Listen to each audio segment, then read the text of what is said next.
Ada ini belum aku ceritain nih, Bib.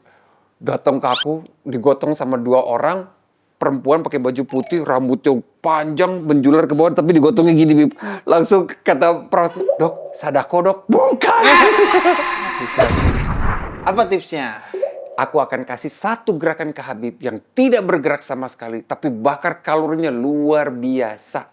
Mau nggak? Aku kasih tahu. Tapi kalau aku sebutin, Habib harus lakukan. Nggak gerak. Deal dulu ya. Deal dulu ya. Aku gak Mana dulu? Tungguin dulu. Nggak gerak. diam, Diam. nggak bergerak, Nggak bergerak. tapi bakar kalorinya luar biasa. Oke, deal. Deal? Nggak gerak kan? Oke, deal. Namanya plank. Apa tuh? Apa tuh? Jadi dada, perut, paha tidak boleh nyentuh lantai, disangga pakai siku. Jadi gini. Ayo aku latihan ya. Ayo barengan sama aku. Yuk.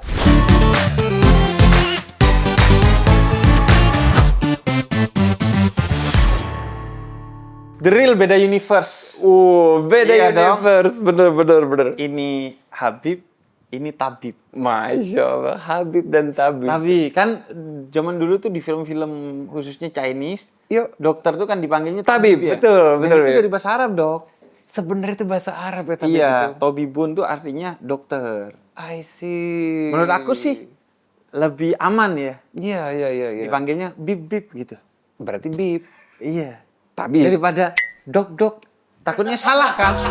Bener. Heli, kemari, ayo lari. Gitu. Tapi juga ada banyak kesamaan. Ya.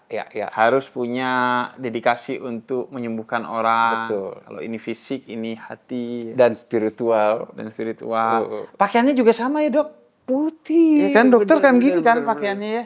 Enggak sih. Bukannya jas putih itu. Jas putih. Itu Bukan koko. bukan koko. Jas putih. Itu ini, Dok. Kalau sekarang udah boleh gak dipakai ya? Kalau dulu kan identik banget ya, Dok. Sekarang pakai lagi. Oh, sekarang pakai lagi. Waktu itu karena nggak boleh pakein karena kan COVID itu kan nempel ya di jas putih itu. Akhirnya pakai scrub aja. Apalagi kan dulu pakai APD level 3. Iya. Abis lepas APD mah sekarang udah pakai lagi. Pakai lagi.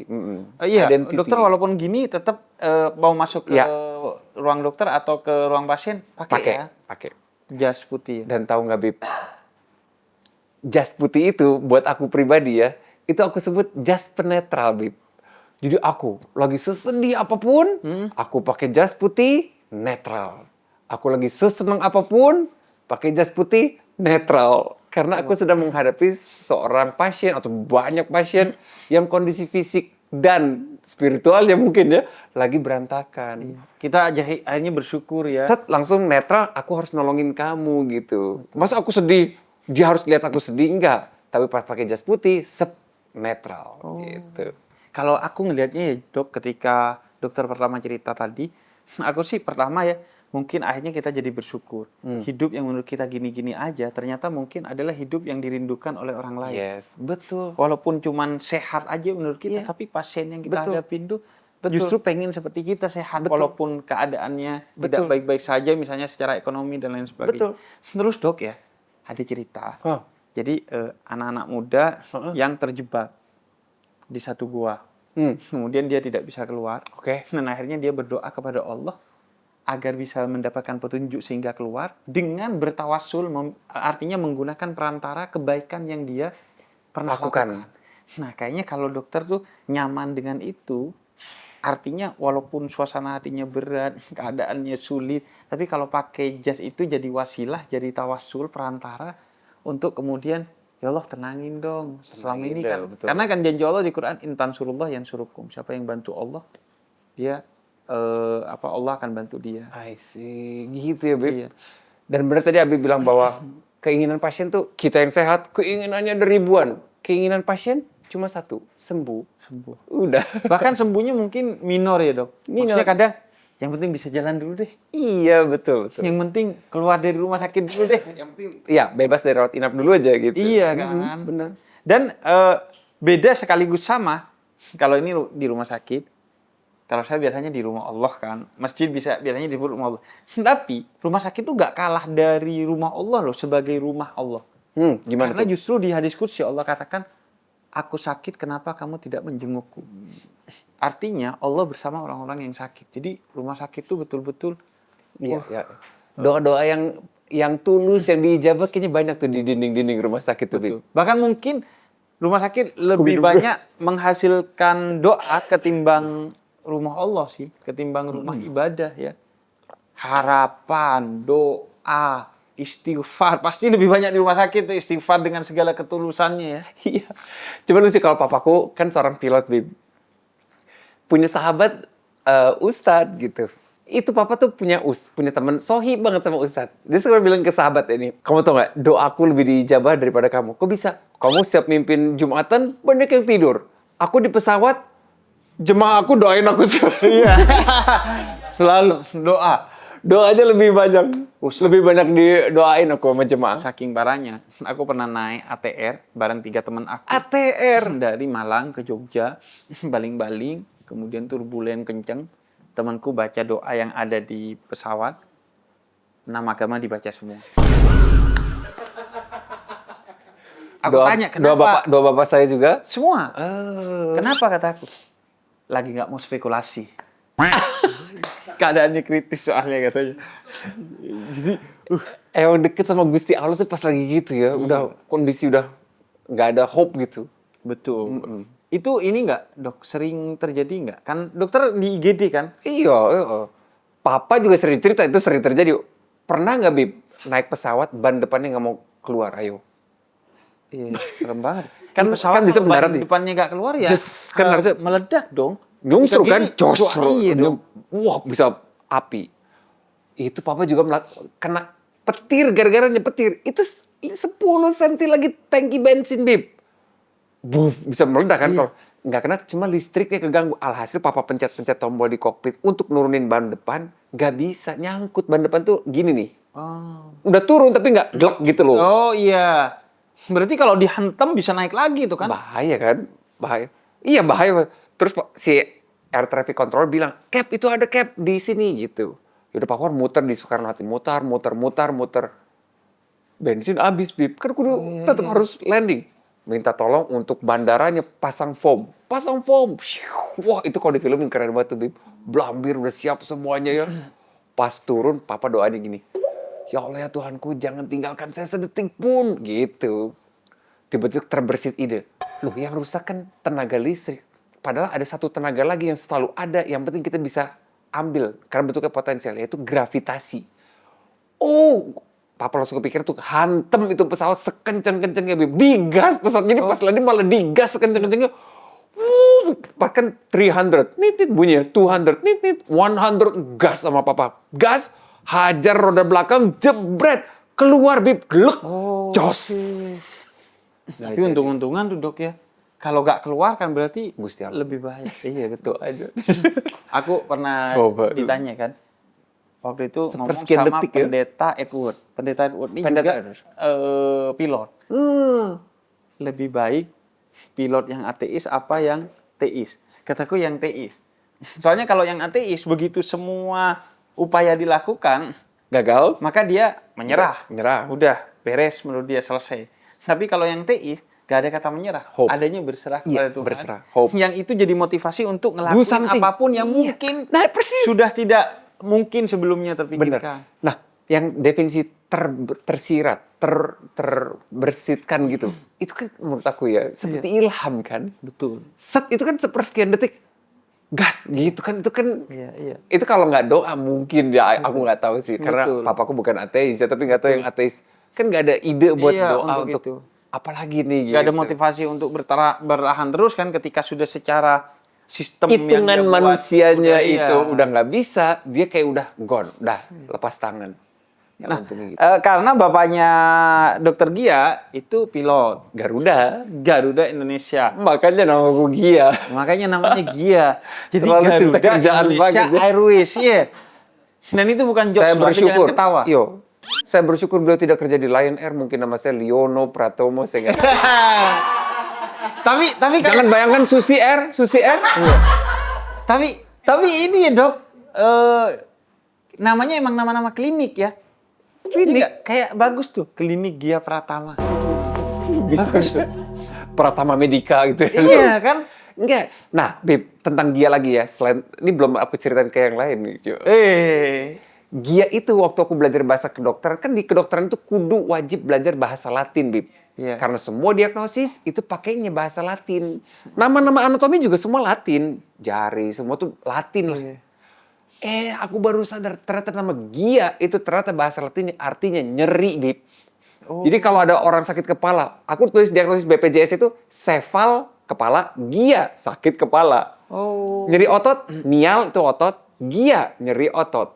Neural, Gia nyeri syaraf yang menjalar. Atral, Gia nyeri sendi. Jadi aku teman-teman ternyata sepertinya sudah ditakdirkan sebagai Gia Pratama, pereda nyeri. Pereda nyeri, iya. Akulah pereda nyeri. Pereda nyeri, iya.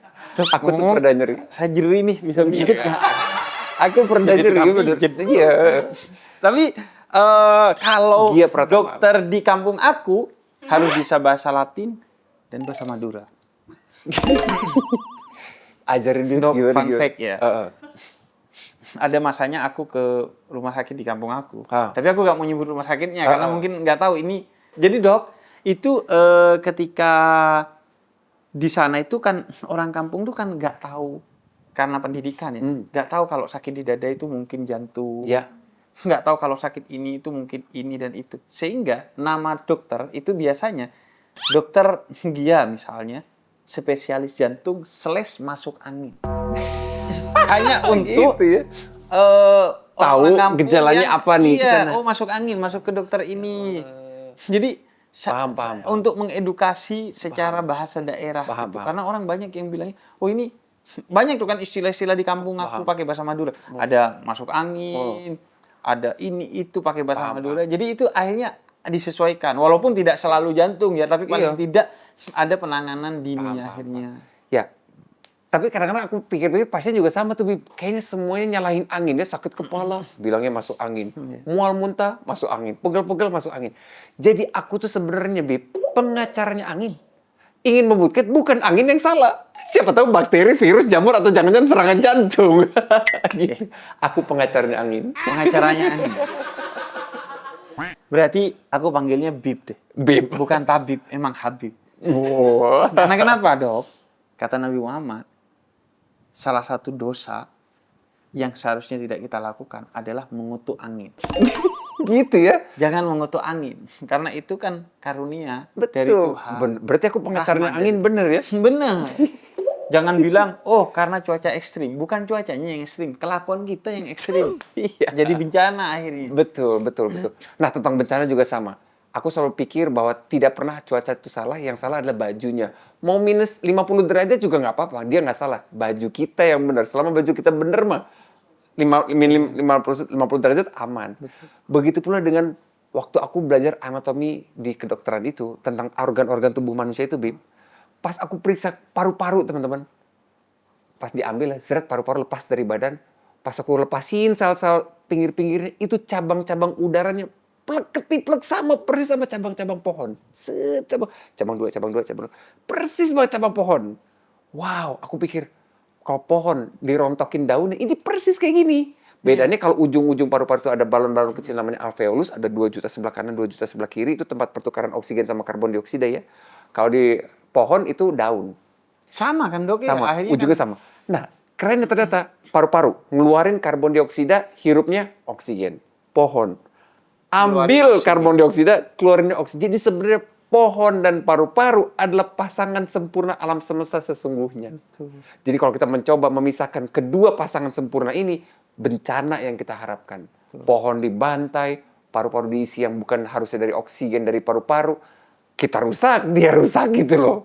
Dan itu yang bikin akhirnya katanya dokter dulu pengen jadi astronot. Karena aku ketemu dokter pertama kali itu di salah satu acaranya Yasmin, Yayasan Amal Heriati. Iya, betul. Itu lembaga filantropi yang kita sering terlibat di semua kegiatan filantropinya mereka.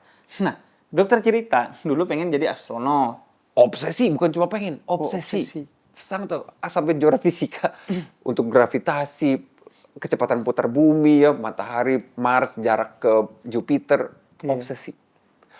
Tapi jadinya Gagal gara-gara kacamata. Boro-boro jadi astronom ngikutin bapak jadi pilot aja nggak bisa. karena kacamata. Kayak nggak boleh. Oh, nggak boleh. Nggak boleh untuk Oh, masuk. dokter dulu pakai kacamata. -6. Aku baru lasik ini, Bib. Oh.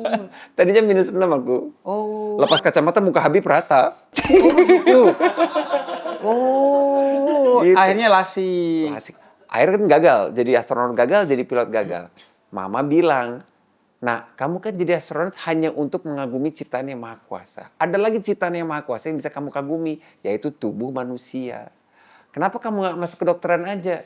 Bener, Bib. Pas aku masuk kedokteran, wow, indah sekali tubuh manusia itu. Sama seperti alam semesta ya. Sama seperti alam semesta, mikrokosmos tuh bener. Bayangin, jantung, semua organ tubuh itu tidak berbahasa, tapi saling berkomunikasi satu sama lain. Jantung ngomong sama ginjal, ginjal ngomong sama paru-paru, sama kelenjar adrenal, ke otak lagi. Coba, kenapa bisa telur lepas dari indung telur hanya gara-gara disuruh dari otak terus jadi mens setiap bulan? Itu gimana? Siapa yang ngobrol? Iya. Itu mereka komunikasi tanpa kita suruh. Dan nggak mungkin akhirnya kalau bukan Tuhan yang nyiptain itu ya, Dok. Makanya impossible. Gimana bisa secanggih itu mereka gitu? Makanya Makin takjub aku bener. makanya ya akhirnya sehebat-hebatnya dokter dia nggak bisa mengembalikan ke kondisi semula pasien Impossible. sebagaimana diciptakan Iya. Tuhan. Aku ngomong gitu soalnya tangan saya nih kan Pernah tangan patah kanan, ya? Iya, pernah dislog, patah dan lain sebagainya. Sekarang alhamdulillah kembali tapi nggak bisa Back to 100%, bahkan dokternya sendiri yang bilang Bib ini nggak bisa balik seperti semula karena yang semula itu yang bikin Tuhan, yang sekarang itu yang memperbaiki kita gitu. iya Dan benar kalau di Quran Bib, aku manggilnya Bib Iya. emang karena dari tadi banyak dari agamanya kesamaan.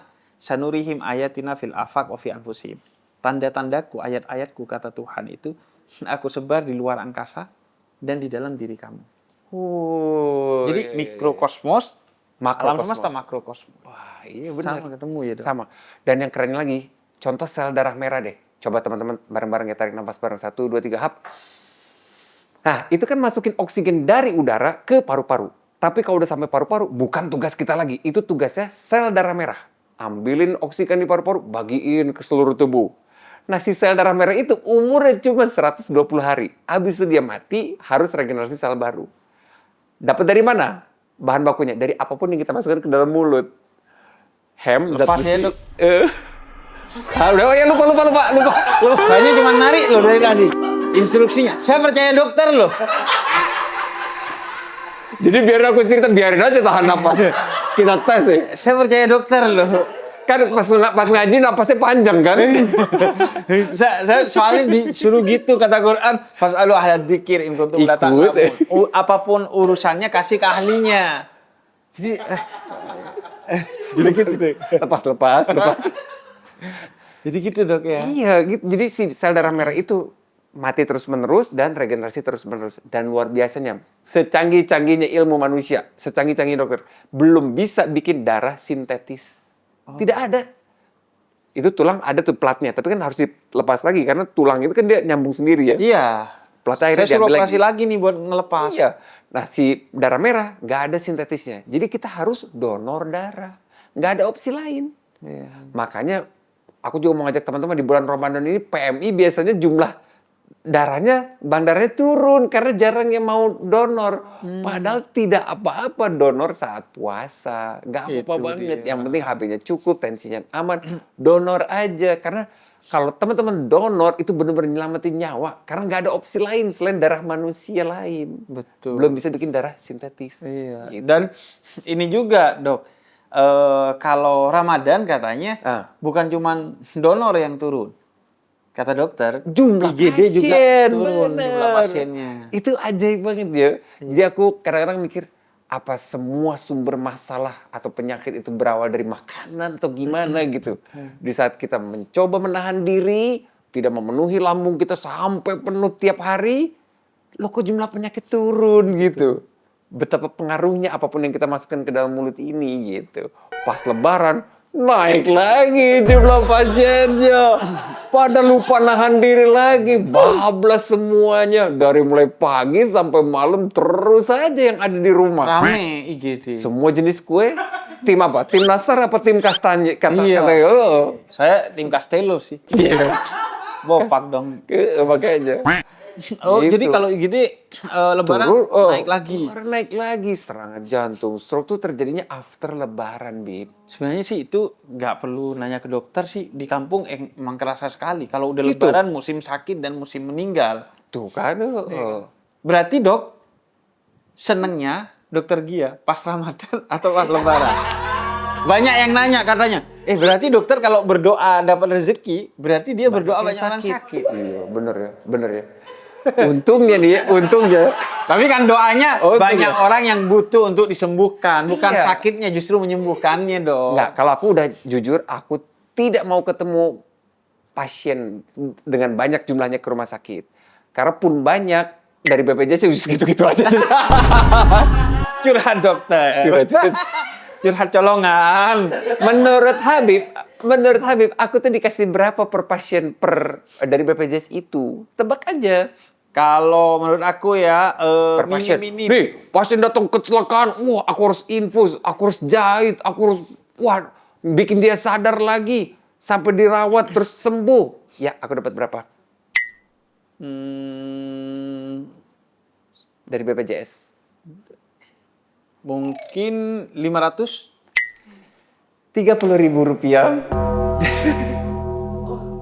30.000. Dan banyak yang jarang yang ngomongin. Coba ya gini loh, si BPJS emang ngasihnya ke rumah sakit ya. Rumah sakit yang baginya ke dokter. Tapi kan ke rumah sakitnya pun sekian ratus. Ya kan itu buat obat, buat lab, Iya. buat ronsen, buat perawat. Dokternya, nih. Iya. Gitu. Jadi aku doa, ya Allah ya Tuhanku, izinkan aku ketemu banyak orang tidak di rumah sakit. Jadi izinkan Engkau memberi aku rezeki di luar rumah sakit.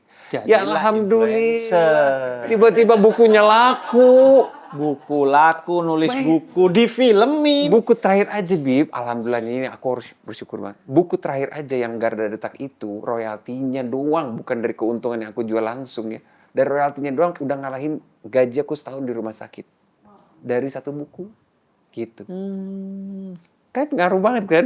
Jadi Ngaruh banget. Allah bukain, kan aku tulus ikhlas ke pasien, gak boro-boro mikirin duit ke pasien sama sekali. Pokoknya sembuh, kamu pulang happy, aku happy. Dapat rezeki dari tempat lain.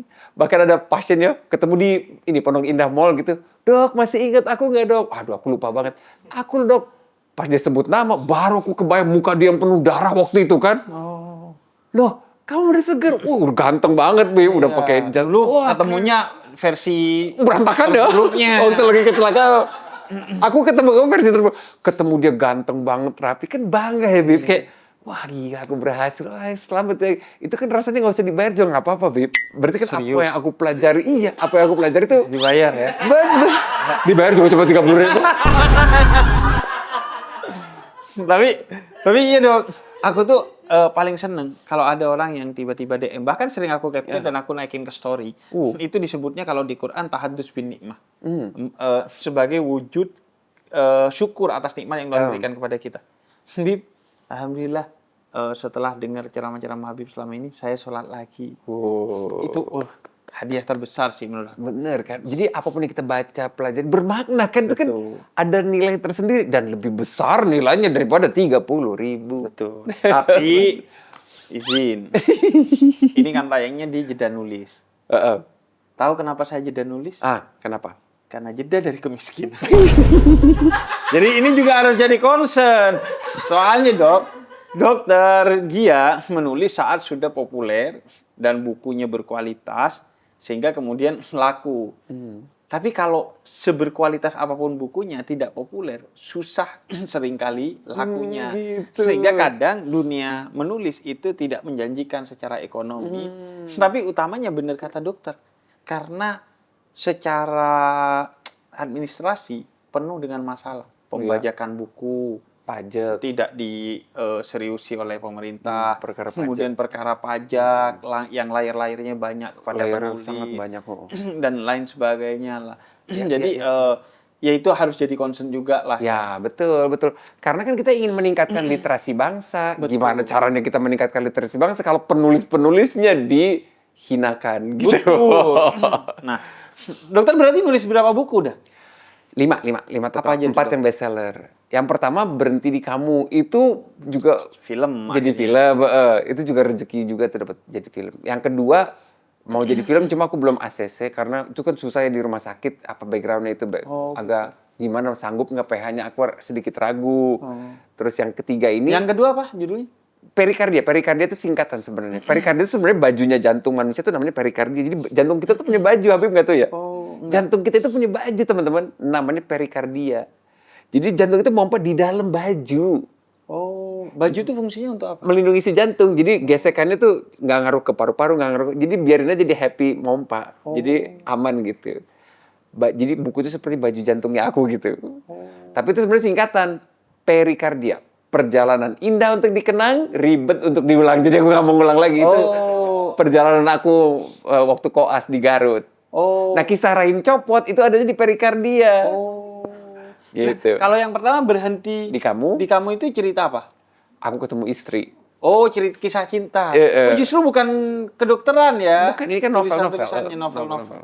Novel-novel. Oh, berarti jantung itu Punya ada baju. Baju. Bahkan bukan cuma jantung. Seluruh organ tubuh kita punya baju. Paru-paru nama bajunya pleura. Kalau ada peradangan di situ namanya pleuritis. Bajunya otak namanya meningen. Kalau ada peradangan di situ namanya meningitis. Oh, Jadi kalau sebut namanya. meningitis itu sebenarnya radang pada selaput Bajunya bajunya otak. otak gitu. Oh, meningen. Meningen nama. Aku kalau udah olahraga tuh biasanya badan meningen. Agak meningen, Bang. Mendingan. Habis pijet apalagi tuh meningen banget itu. Tabib susah. Meningen Susah ngejokes ke tabib nggak dirangkul jokes. Diain. Ke jokes diain. Oh, pantesan, Dok. Jadi kalau istri aku itu kan jantung hatiku. Ya. Nah, kata Al-Quran, aku disuruh menjadi antum libasun lahunna.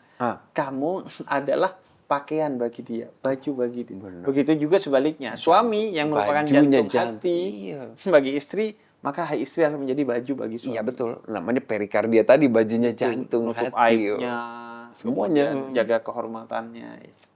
Berarti berarti kalau Ramadan tuh berkurang ya, Dok, IGD ya? Iya pas bulan Ramadan ya mungkin habis puasa itu ya. Puasanya itu yang bikin nahan sih. Ya kan semua ya, apa coba yang kita makan sekarang. Coba, pasti teman-teman juga sama. Kalau aku sebut makanan yang tinggi kalori, tidak ada nutrisinya, boro-boro vitamin, boro-boro mineral, boro-boro protein ya. Tapi tetap aja dimakan. Apa kira-kira, Bib? Gorengan. Apalagi yang sering dimakan anak-anak sekarang juga banyak tuh, Gen Z juga pada makan deh. Seblak. Ya, betul. Seblak. Oh, seblak. Apalagi yang tinggi kalori.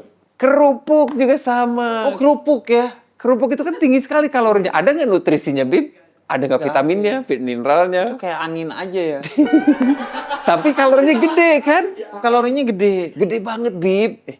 Gede banget, 150-an kalori lah itu kira-kira. Satu porsi itu. Lah kita, apalagi yang kerupuk yang putih itu, Oh iya. itu separohnya aja 250 lah kalorinya. Lah, gimana caranya? Nah, kalau kalori setinggi itu larinya kemana, Bib, kira-kira? Ke lemak. Kolesterol. Taruhlah di bawah kulit perut. Oh, di sini. Gitu. Berarti kebanyakan makan kerupuk nih. Ya, kalori yang tidak terbakar. Kan harus disimpan. Oh, yang disebutnya lemak jenuh itu, Dok. Enggak. Oh iya, lemak jenuh juga. Numpuknya di situ. Oh. Jadi bener-bener ditaruhnya di mana kan udah masuk. Kan nggak kebakar. Ya disimpan. Namanya juga kan dulu waktu SMA nggak apa gunanya lemak. Cadangan energi. Kapan dipakainya? Kalau nggak ada energi, uang energi jadi masukin terus kok. Oh. Kapan dipakainya cadangannya? Kayak pemain cadangan bakal kepake nggak kalau tim intinya terus main? Enggak. Nggak bakal. Berarti kita harus terus ngeluarin energi biar ini kepake. Iya, Olahraga. burn, bakar tuh kalori. Nah, aku di sini mau ngasih tips buat Habib. Biar soalnya pertama ya sudah banyak yang komplain. Bib, kayaknya perut tuh terlalu maju. Terus yang kedua, emang kelihatan dari awal ketika ketemu dokter dokter nggak makan yang aku makan, tepung-tepung, karbohidrat dan lain sebagainya. Makannya buah, minumnya juga jahe. Kita minumnya, waduh. Berarti emang. Tapi terima kasih loh tadi dikasihnya aku minum jahe dan buah. Iya, buah dan sayur. Apa tipsnya? Aku akan kasih satu gerakan ke Habib yang tidak bergerak sama sekali, tapi bakar kalorinya luar biasa. Mau nggak? Aku kasih tahu. Tapi kalau aku sebutin, Habib harus lakukan. Gak gerak? Deal dulu ya. Deal dulu ya. Aku gak Mana dulu? Tungguin dulu. Gak gerak. Diam.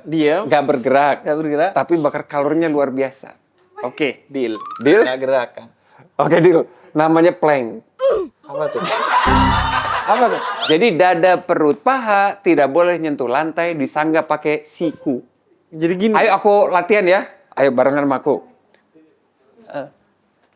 Yuk. Oke, tungguin. Oke, kita bareng-bareng. Kita plank bareng ya. Kita plank bareng. Okay. Lurusin.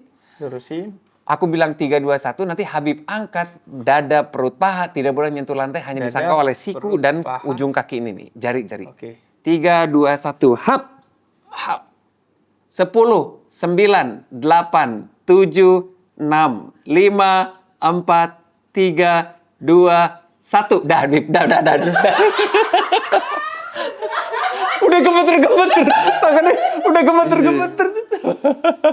Terus dok, gimana dok? Serius? Tapi itu bagus ya dok? Iya kan? Oh. Karena aku turun berat badan dari 100 kilo ke 70 tuh yang nyelamatin aku plank. Nah durasinya tidak aku panjangin tapi frekuensinya aku banyakin. Aku tetap 10 detik. Kuantitas. Jadi aku propose ke Habib plank 10 detik dulu aja. Tapi kayak aku ya Habis subuh aku plank 10 detik. Habis zuhur 10 detik. Habis asaran 5 waktu ya? 5 waktu 50 detik berarti sehari. 50 detik kan? Tapi kan durasinya tetap 10 detik masing-masing. Kalau Habib rutin, seminggu ke depan aja, percaya sama aku Bib, minggu kedua, tiba-tiba kok aku bisa 20 detik. Karena otot mulai nambah dan lemak udah mulai kebakar. Targetnya gak gemeter aja dulu. Gitu ya. Targetnya itu buat perut bagus ya dok? Burning, percayalah, burning itu kalori kebakar Bib. Ngebakar kalori kebakar itu. Terus, waktu aku berhasil ya, minggu kedua, wih aku 20 detik bisa nih. Minggu ketiga, 30 detik aku bisa Bib. Tiba-tiba aku hit 1 menit, bangga banget kan. Beberapa bulan, aku bisa 3 menit. Wah, plank. Wih, bangga banget kan aku. Terus aku searching Bib di Google. Siapa pemegang rekor plank terlama di muka bumi? Oma-oma usia 58 tahun, 4,5 jam planknya. Wow, ngeplank 4,5 jam. Berarti yang luar biasa jadi biasa kalau dibiasakan itu. Dahsyat ya. Aku langsung rendah hati banget, Bib. Aku cuma 3 menit, beliau 4,5 jam. Coba. Itu antara dia demensia, lupa atau gimana? Iya, yang gini lupa. Enakan udah. Wow, 4,5 jam. 4,5 jam. Jadi Habib 10 detik bisa dong, Bib? Bisa dong, masa oma-oma 4,5 jam bisa, saya nggak bisa 10 detik. Makanya, ntar search deh. Orang Kanada, 4,5 jam coba. Deal ya? Deal, oke. Iya. Itu minimal 5 kali sehari, 5 waktu beriringan setelah sholat. Durasinya only 10 detik. Iya. Gampang. Berarti setelah sholat, olah batin, lanjut olahraga. Iya. Atau sambil doa kali. Boleh. Atau sambil zikir, amin zikir. Sambil zikir, ya nggak khusyuk jadinya sih. Karena gebet. Allah, gitu kan. Susah sih. Iya kan, wah susah. Nah, berarti. Tapi deal tadi kerekam kan dealnya? Iya, dealnya kerekam. Demi nanti Habib lebih keren lagi. Setiap diundang, woi Bib, kok berhasil Bib? Iya, aku nih sekarang udah ngerasa lebih kurus. Belum, baru sekali. Kan biasanya gitu, orang awal-awal fitness gitu. Nyermin dulu terus kan. Tapi dok, ya walaupun nggak deal, insya Allah aku lakuin. Soalnya kayak puasa, di Quran tuh pakai kutiba, diwajibkan. Soalnya kata para mufassir, seandainya Allah gak mewajibkan, kamu pasti akan tetap puasa. Karena manfaatnya. Iya, sumu tahsihu itu tadi. Kata para ulama, puasalah maka kamu sehat. Dan confirman kata dokter, IgD juga turun. Confirm banget. Gitu. Berarti kan, kalau orang tuh Sip. wah puasa setiap hari, Iya, betul. Senin Kemis misalnya, Betul. sehat Indonesia Sangat. sih. Makanya aku kadang-kadang what if-nya tuh gitu loh. Dan dulu juga aku pikir ya nurunin berat badan itu cuma 50% jaga makanan, 50% olahraga. Wih, salah, Bib. Jaga makanan cuma 20%, olahraga cuma 20%, 60%-nya niat dan keikhlasan menjalani. Iya, keikhlasan semua. Butuh itu banget, 60% Itu banget ya. iya gitu. Tapi kan sekarang alhamdulillah banyak berita tuh ngasih tahu bahwa Gen Z itu udah lebih sehat katanya dong. Selain lebih aware tentang literasi ya, lebih banyak baca buku. Nah, contohnya itu katanya Gen Z sekarang udah meninggalkan dunia malam. Miras. Minuman keras, clubbing, dan lain sebagainya gitu. Itu emang dampak buruknya kerasa sekali ya dok? Dampak baiknya? Enggak, dampak buruknya kalau kita miras gitu. Oh, kemudian nyata, sangat nyata.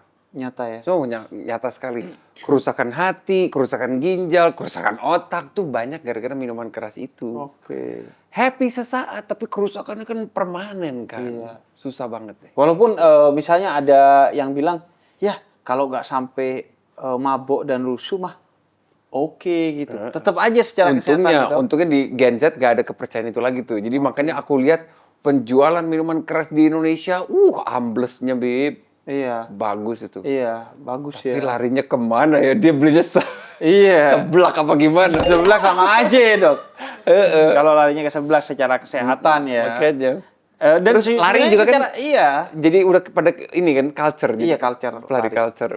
Padel. Padel juga sama. Jadi budaya itu jadi bagus. Jadi bagus ya dok.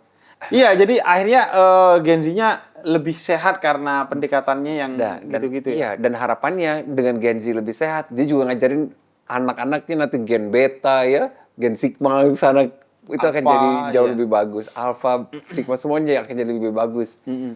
Karena kan anak-anak tuh bukan pendengar yang baik, anak-anak tuh peniru yang ulung gitu, apa yang bapak ibunya lakukan. Dari melihat ya. Iya, dia akan ngikutin. Bapaknya pada olahraga, udah pasti ngikutnya. Bapaknya makannya sayur dan buah, udah pasti ngikutnya anak-anaknya itu. Berarti kalau yang cukup bapak yang ngerokok, Ikut. kamu jangan. Dia ikut ngerokok ya? Ikut. Gak dengerin tapi ngeliat ya? Lihat, kan dicontohin sama bapak gitu. Iya, bapaknya ngecontohin. Gitu. Nah, dok, berarti kalau di IGD itu, suasananya Segala jenis kasus kan. mencekam Semua, kan IGD kan gawat dan darurat. Coba, kira-kira Habib kesana tuh kondisinya apa aja coba? Yang gawat dan darurat kan pasti kan?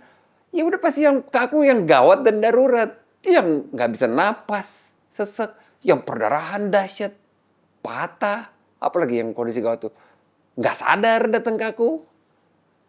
Nah, yang mencoba untuk mengakhiri hidupnya, Bib, sering ada Bib, kasus itu ya? ada nih belum aku ceritain nih, Bib. Datang ke aku, digotong sama 2 orang, perempuan pakai baju putih, rambutnya panjang, menjular ke bawah, tapi digotongnya gini, Bib. Langsung kata perawat, dok, sadako dok. Bukan. Bukan. Tapi aku posisinya kan gitu kan. Rambutnya gitu. Kirain dia mau mikir kuntilanak. Nah, ibunya si perempuan ini, dok, Baygon tuh dok, Baygon. Oh, Baygon. Itu dok di kamarnya. Jadi botol Baygonnya habis. Seginilah. Nggak tahu dia, ada yang beli. Kosong dok gitu. Aku langsung hitung. Aku searching di Google berapa cc Baygon dan segini. Oh, aku tahu cc-nya. Jam berapa kejadiannya? Dia kasih jam. Sedangkan aku tahu lambung kita itu punya pintu atas sama pintu bawah kan, Bib. Nah, pintu bawah ini memastikan hanya sedikit yang masuk ke usus. Kecepatannya cuma 3 ml per menit. Dia yang ngontrol ya dok? Di si pylorus ini, buka-buka gitu. Nah, si pylorus ini cuma 3 cc per menit. Berarti berapa cc tuh si Baygon itu botol? Masih sisa banyak nih di lambung gitu. Berarti tugas aku adalah keluarin dari lambung segera sebelum dia masuk ke usus dan keserap ke pembuluh darah makin parah. Gimana caranya? Masukin selang, tapi nggak lewat mulut, lewat hidung. Karena kalau di mulut dia bisa gigit. Tapi kalau lewat hidung kan tembusannya sama tuh. Lewat hidung dia nggak mungkin bisa gigit kan? Iya. Masukin di kondisi nggak sadar gitulah pokoknya. Berhasil masuk, ambil botol itu mineral yang 1,5 itu. Aku ambil ada kali 6 apa? 6 botol 6 kali 1,5 liter. 4 1,5 kali 4 berapa? 6 liter ya. Grojokin Beb. Pakai yang spet yang 50 cc, grojokin ngalir. Terus keluar dia muntah, ditadahin pakai baskom gitu. Wah, keluar. Miring. Wah, keluar gitu. Isi lagi. Wah, keluar lagi. Isi lagi. Sampai jernih si baskomnya itu, Bim. Dari yang warna baik, baunya kan nyengat banget tuh, Bim. Bau baygon gimana sih? Set gitu kan, nyengat banget di hidung gitu. Sampai jernih lagi. Dan 6 liter aku masukin ke lambungnya itu kan. Masuk, keluar. Masuk, keluar. Berhasil, Bim. Sampai jernih. Udah selesai, bagus, jernih. Copot ya. Copot lagi selangnya. Terus dia mulai.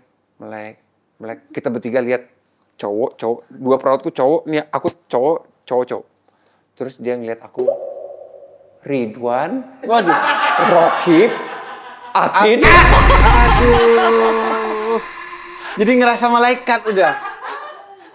Kamu masih di bumi? Oh iya. Belum. Kamu masih di bumi. Dokter gak ini? Bumi masih. Tapi dok itu Rokib, Atid, Ridwan lucu banget. enggak masalahnya. Harusnya ketemu Malik bukan? Iya, kenapa Ridwan? Dia pede banget mau masuk surga ya. Kok Ridwan? Iya, padahal jelas itu kalau di agama Islam, agama Buddha juga aku pernah ngobrol sama Pati itu dosa besar. Bahwa bunuh diri itu Bahkan salah satu mencoba terbesar. Layernya kan kalau bisa agama ngehalangin orang untuk bunuh diri. Ya. Kalau nggak bisa secara spiritual, biasanya secara psikologis melalui psikolog kan. Ya. Kalau nggak bisa ya pintu terakhirnya dokter akhirnya kan yang menyelamatkan. Iya, kan. Dan jadi itu dia gagal sih. mengakhiri gitu. Tapi dia kira aku Ridwan, perawatku Rokib Atid. Iya. Rokib Atid. Tapi itu dok kalau di Quran siapa yang nyelamatin satu nyawa, ia seperti menghidupkan seluruh manusia. Mulia banget sih itu sih. Iya, insya Allah. Emang rumah sakit itu rumah ibadah, rumah Tuhan, rumah Allah lah ya. Iya. Berarti setelah keluar, wah gak ada nyamuk dong di IGD. Iya kan? Baygon banyak. Sebaskom. Ini betul-betul kelihatan baygonnya ya dok? Iya kan baunya aja gitu kan.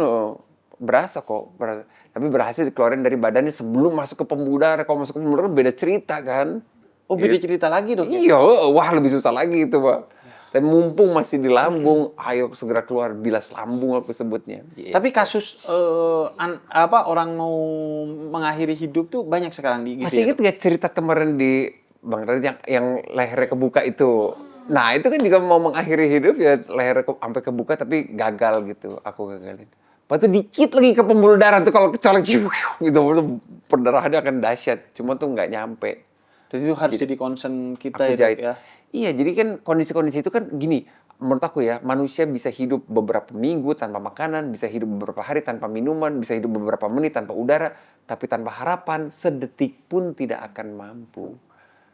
Nah, harapan itu yang aku pengen kasih waktu ke anak yang aku jahit lehernya itu. Gitu, Bib. Seru, emang istimewa. Itu bagus banget karena ada buku Message Meaning karya Viktor Frankl. Nah, dia itu dulu di kamp konsentrasi Nazi ditangkap dan melihat banyak kasus mengakhiri hidup yang akhirnya dia temukan kenapa mereka mengakhiri hidup? Hope. Karena kehilangan makna hidup. Dan hope, ya harapan untuk bertahan. Harapan untuk bertahan, makna hidup. Pokoknya apa ini buat apa gitu? Ini buat apa gitu? Bahkan sekarang mulai dok di medsos tuh banyak orang-orang yang nanya, ngapain sih gue dilahirin, ngapain sih gue diciptain, ngapain sih ini. Ya why-nya itu ya, kenapanya itu. Dan itu harus dijawab. Makanya tugasnya psikolog dan ideolog, tokoh agama untuk memberikan jawaban, bukan malah marah-marahin, bukan malah ngejudge, memojokkan dan lain sebagainya, dok. Betul. Iya, karena kita nggak tahu lah. Karena itu tadi dokter kan cerita, ini mikrokosmos loh, ini semesta dalam satu tubuh. Jadi harus kita mengerti, bukan sekedar benar. Lu kurang bersyukur sih, lu nggak sabar sih. Iya. Bukan itu doang kok. Benar. Tapi dokter cerita juga mau ke rumah Allah, insya Allah. Iya. Mau haji katanya sebagai tenaga medis, dok. Iya. Berarti bukan yang PPIH ya, bukan yang lewat pemerintah ya. Bukan yang reguler, bukan yang reguler. Travel yang khusus, ya? Haji khusus itu. Jadi akan menemani jamaah haji. Kira-kira aku bertanggung jawab atas 500-an lah. 500 jamaah haji.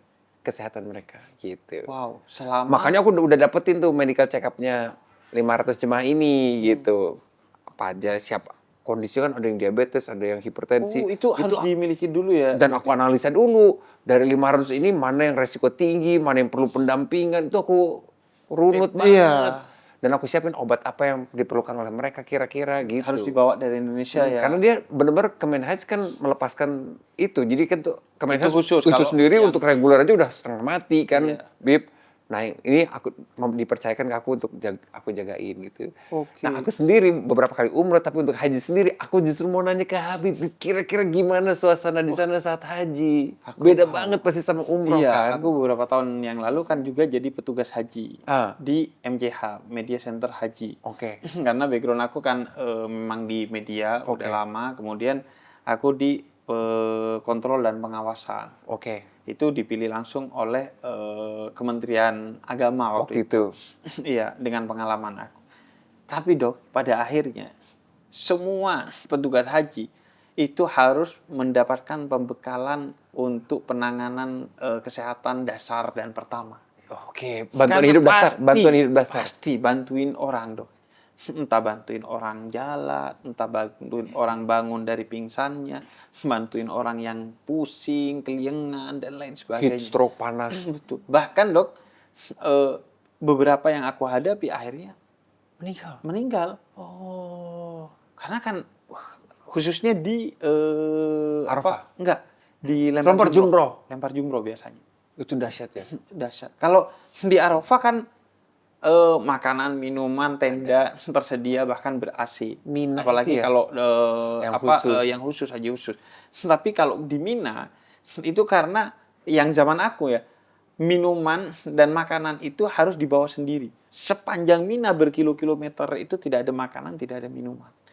Itu 5 kilo ada nggak? Apa? Jalannya 5 kilo ada? Oh, lebih. Gitu ya? Lebih. Oh, kalau tendanya Ah, jauh? kalau tendanya jauh bisa malah 20-30 kilo loh. Oh, gitu. Iya, kalau di Mina aja, di Mina baru. Jadi itu yang... Dan biasanya di Mina itu ada beberapa titik ada eskalatornya. Eskalator kayak di bandara tuh yang lurus. Tapi sebagian besar... Travelator yang datar. Iya, travelator ya. Heeh. Nah, itu sebagian besar nggak jalan. Ya. Oh, Dan gitu. di Mina itu bebas kendaraan dong. Nggak boleh masuk tuh kendaraan-kendaraan. Even darurat sekalipun, nggak ada IGD. Nggak ada ambulans. Enggak, IGD pun titik kesehatan itu nggak ada. Ambulan juga nggak ada. Nggak boleh hilir mudik. Jadi cuman ada kursi roda. Kita bawa kursi roda, 20 kursi roda kita susun, baru 100 meter habis. Karena Masa? tingginya kebutuhan. Bahkan akhirnya aku dibantu oleh Kementerian Agama waktu itu lapor. Akhirnya alhamdulillah bisa bikin semacam IGD dadakan di sana, Dok. Jadi di tengah-tengah jalur ke sini dan ke sana di Mina itu di tengah-tengah tuh tanah kosong, kita masukin ambulan ke sana. Kita bikin penanganan di sana. Karena orang pingsan, orang wafat itu banyak sekali. Baik itu khususnya orang Indonesia yang harus kita prioritaskan karena kita bertugas untuk itu. Apalagi ngelihat orang lain yang kita harus memprioritaskan ini karena ini orang Indonesia gitu. Iya. Karena kondisinya sama kondisinya nih, kita harus memilih. Iya, asli. Padahal kita Habib ya, bukan tabib ya. Akhirnya dia istighfar Bu, susah, kita mau gimana ya? Iya, asli. Untunglah kita akhirnya ya udahlah manggil-manggil dokter, tapi kita dibekali juga lah hal-hal Untuk yang bantuan hidup Iya. dasar, oksigen. Paling tidak kita dari awal sudah sadar sehingga aku tuh bawa tas gede isinya roti sama minuman. Gitu. Iya, sama yang paling Pakai penting ihram juga tuh kipas boleh angin. pakai tas itu. Udah. Pakai ihram. Udah. Kalau kita Lempar jumroh petugas, enggak ya? Enggak ya? itu biasanya Dok kalau bisa di badal, bukan di badal, kalau bisa dengan bayar denda, kita bayar denda. Bayar denda aja. Nggak apa-apa, ibadah kita berkurang nilainya, tapi untuk sesuatu yang menurut kita lebih besar, yaitu menyelamatkan nyawa manusia. Oke. Jadi, Iya. wah, Asli. jadi pasti dokter itu, wah, Akan banyak cerita nih aku pulang dari sana. dan Dok ya, Nanti kesini lagi ya. kesini lagi, ngobrol lagi ya. Dan Dok ya, ada Uwais Al-Qarni Dok. Apa tuh? Uwais Al-Qarni, sahabat Nabi yang menjadi mulia, itu karena ketika dia haji, itu bukan jadi tamu Allah, tapi kekasih Allah, karena nganterin ibunya haji digendong. Jadi dokter ketika membantu nanti bukan hanya jadi tamu Allah tapi kekasih Allah sih. Jagain jemaah lah, kesehatan Iya. jemaah. Ada insya Allah. Tapi kan biasa Tugas berat, tapi yang iya, biasa di IGD. Tapi biasa di IGD ya. Iya. Dan udah izin sama rumah sakit, aku diizinin udah berangkat. Oh iya. Insya Allah Kan dok ya. itu aku dapetnya yang 27 hari, bukan yang 40. Oh. Yang 27. 27 hari lebih enak. Kalau aku waktu itu yang 40 hari. 40 hari ya. Berarti persiapannya apa dok kalau ke sana dok? Nah itu berarti kan kalau aku tahu jumlah langkah di sana, jumlah kilometer, berarti aku harus lakukan dalam 2 bulan ini ya minimal segitu gitu. Betul. Harian, jadi kayak udah biasa gitu. Iya. Karena kalau haji itu betul-betul ibadah fisik sih. Ibadah fisik banget Kalau ya. fisiknya nggak kuat, meskipun kita masih muda, Oh. habis sih badan kita. Asli. Aku aja sakit 3 hari. Walaupun Demam ya? Iya, demam gitu. Dan ini kan dok, kayak obat di sana kan beda kan dengan di sini. Iya. Kalau di sini kita kayak, oh demam, yaudah Sumagesik. Sebagai sih kata. Iya, atau Paracetamol. paracetamol pokoknya. Di sana Beda ya. iya. Paham. Iya. Ya insya Allah. Insya Allah. Pasti berat, cuma ya harus aku jalanin. Iya. Soalnya sebenarnya gini, Bib, tau nggak? Ada ceritanya itu. Aku kan masih berjuang punya anak ya, Bib. Belum masih? belum dikaruniai. Sama dok. Iya. Dokter udah berapa tahun? Udah sewindu. Aku 7 tahun dok. Iya. Tahun ke-7 nih. Ya itu dia, makanya aku juga. Nah, gara-gara rahim copot kemarin yang viral di Reddit, dokter Objin yang operasi bareng aku muncul lagi dan ketemu lagi sama aku. Padahal udah belasan tahun gak ketemu. Dan beliau sekarang udah jadi dokter subspesialis, konsultan fertilitas, direktur utamanya Siloam Fertility Center. Pas dia tahu itu namanya booming juga, Siloam keangkat gitu, dia bilang ke aku, kalian berdua nih mau punya anak atau enggak? Ya aku gemeteran lah ya. Gemeteran. Ya mau, siapa yang enggak? Aku kan udah coba bayi tabung, belum berhasil. Aku mau kasih paket bayi tabung buat kamu, tapi barter dengan nama Gia Pratama. Jadi mau disebut IVF Journey Dr. Gia gitu. Oh gitu. Jadi Mulai semua kapan dokumentasi. tuh dok? Udah dimulai. Oh insya Udah dimulai. Allah. Prosesnya keren banget. Aku juga kan belajar lagi ya. Ternyata tekniknya baru sekarang. Jadi ada suntikan yang disuntikin. Aku suntikin setiap hari sama istriku itu di rumah. Suntikannya dibekelin ke rumah. Harus kan perempuan 1 sel telur muncul, nggak dibuahi, jadi mens. Kan cuma 1. Dengan suntikan itu istriku jadi 26 telur. Kanan 13, kiri 13. Oke. Dipanen semua. Pas udah berhasil dapat 26 telur, ternyata yang mateng banget, yang cakep banget. Yang buah tuh udah mateng, belum mangkel gitu. Ranum itu 16. Nah 16 ini harus ketemu 16 sperma aku.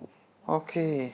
Aku diambil spermanya, kan ada puluhan juta sperma. Gimana caranya milih 16 yang terbaik? Kayak Indonesian Idol ya. Iya. Sperma idol tuh. Sperma 16, ada belasan juta, dipilih 16. Wah bener sperma idol. Iya. Dulu hanya via subjektif, dokternya lewat mikroskop, mana yang paling aktif, Oh, yang itu paling- yang diambil, kayak kecebong gitu, itu yang diambil. Sekarang ada alat baru, Bib. Pendeteksi. Namanya Zimot. Nanti searching ya, ZYMOT, Zimot. Jadi si sperma-sperma itu dikasih halang rintang mirip Ninja Warrior. Oh. Siapa yang tembus? Siapa yang berhasil tembus? Itulah sperma super sesungguhnya. Berhasil lolos dari puluhan juta itu 500.000 tembus Zimot itu. Nah, baru di situ dipilih Oh, bukan kayak Ninja Warrior, kayak Benteng Takeshi. Benteng Takeshi. Benteng Takeshi kan 500 dilepas. Beda angkatan. Enggak. Bukan soal angkatan, emang begitu. Kalau Benteng Takeshi kan 500 orang dilepas tuh, oh naik-naik ini. Kan Ninja Warrior juga sama. Emang langsung 500? Oh, satuan. Kalau ini langsung. Oh iya 500 benar. Naik dinding, naik dinding. Benteng Takeshi. Jadi Zimot sama Ini dengan bukan beda Takeshi. generasi, ini beda edukasi. Oh. Jadi Zimot adalah Benteng Takeshi. Iya. Langsung disuruh siapa yang berhasil, nah itu ya, itu Zimot. Dapat 16, ketemu 16 ya alhamdulillah jadi embrio. Alhamdulillah. Kan cek jadi 1 sel, terus dia membelah diri kan, Bib. 1 jadi 2, 2 jadi 4. Terus gitu cakep banget 16. Jadi calon anakku adalah kesebelasan plus pemain cadangannya. 16 berarti. 16. Oh, lagi di Embrio ini si 16 ini nanti akan dua-dua masuknya ke rahim. Masalahnya kalau udah masuk ke rahim tidak ada yang tahu, kata dokternya juga itu areanya Tuhan, God's area dia sebutnya. Tidak ada yang menjamin itu embrio nempel di rahim atau enggak ada yang tahu. Embrio mana yang nempel gak ada yang tahu, embrio mana yang jadi gak ada yang tahu, itu udah areanya Tuhan. Jadi batasku kata dokternya hanya sampai sini. Nah, aku mau nunggu itu nanti setelah haji. Jadi ditempel ini setelah haji. Jadi sekarang anakku di freezing dulu, dibekukan dulu. Jadi aku kemarin udah selamat tidur ya anak-anak. Aku bekuin. Dibekuin minus 200 derajat Celcius. Bekunya jadi si embrionya diem gitu, nggak membelah diri lagi. Gitu. Nah, perkara haji juga, aku juga doanya gini, Bib. Ya Allah ya Tuhanku, apalagi yang harus aku lakukan yang membuat Engkau ridho, membuat aku menjadi seorang ayah. Gitu. Memantaskan diri. Tiba-tiba dapat WA itu, aku harus jadi dokter haji. Apa ini yang betul? Aku harus melakukan apa di haji nanti? Sampai mungkin Allah nanti insya Allah ridho, aku si embrio ini nempel gitu loh. Jadi aku juga mohon bantuan teman-teman semua doa, agar nanti habis pulang haji, langsung aku mau masukin. Jadi aku pulang haji 12 Juni, langsung embrio transfer gitu. Doain ya. Kalau jadi 2, aku boleh request masukinnya 2 sekaligus. Jadi kembar misalkan laki perempuan, udah selesai aja gitu. Iya. Tapi Dok ya, mungkin aku nambahin usulan nih Dok ya. Kalau menurut dokter make sense ya bisa diterapkan. Itu kan di surah Ali Imran dijelaskan itu tentang kisah Imran dan Hana, suami istri yang kemudian diabadikan ceritanya di Al-Quran, bahkan dijadikan nama salah satu surat dalam Al-Quran, surat keluarga Imran atau Ali Imran. Itu surat ketiga. Iya. Nah, kemudian punya anak itu Sayyidah Maryam yang kemudian melahirkan Nabi Isa yang dalam kekristenan diyakini sebagai Yesus kan, tanpa seorang kakeknya sebenarnya. Iya, tanpa seorang ayah ibunya. Ayah Siti Maria itu si keluarga Ali Imran. Iya, keluarga Gitu. Imran. Iya. Dan ada 3 hak anak dan kewajiban orang tua. Pertama, memberi nama yang baik. Jadi biasanya dijelaskan oleh para ulama, kalau pengen segera punya anak, apalagi anak pertama, niatin kalau punya anak laki-laki namanya Muhammad. Oke. Kemudian yang kedua itu adalah memantaskan diri, mendidik diri untuk pendidikan anak-anak. Dan yang ketiga nih adalah berdoa, bernazar, sekaligus berbicara dengan anak yang masih ada di alam ruh itu. Aduh, Ternyata, iya benar. aku juga kemarin ketemu Enzi. Sorry ya. Iya, Enzi kan lagi proses juga pengen punya anak. Oke. Nah, dia direkomendasikan oleh psikolognya untuk berbicara dengan anak yang masih ada di alam yang secara psikologis Calon-calon nangis itu mah aku. Nah iya, jadi kalau dokter kan lebih konkret. Kan yang 16 ini udah ada. Nah mungkin bisa sambil juga kayak tadi. Selamat tinggal, ayah mau haji dulu gitu. Kemudian, nah yang kuat ya kamu harus nempel. Nah menurut aku itu suatu yang make sense sih. Sangat make sense. Aduh terima kasih. Aku pasti lakukan itu. Iya sih. Terima kasih. Nah, Bapak mau bantuin jemaah haji Indonesia nak. Betul. Iya kan. Berarti kalau punya anak nanti namanya Sriwijaya. Muhammad Husain Jafar. Kirain Muhammad Sriwijaya gitu. Husain Jafar. Kirain Muhammad Sriwijaya gitu. Dokter Gia, terima kasih ya. Masya Allah kita ngobrol. Seru loh. Aku banyak yang pengen diobrolin, ditanyain. Tapi wah, aku simpen deh ntar pas pulang haji ya. Insya Allah. Kita ngobrol lagi, Bi. Ngobrol lagi ya. Ini aku juga ngobrol, terima kasih udah diundang ke sini. Jadi happy ketemu teman-teman langsung gitu, offline tidak online. Dan ini si the real dokter soft spoken. Kemarin pinter banget public speaking, kalau cerita enak banget. Kemudian soft spoken banget pokoknya Dokter Gia. Keren. Thank you, Bib. Doain, kita saling doain.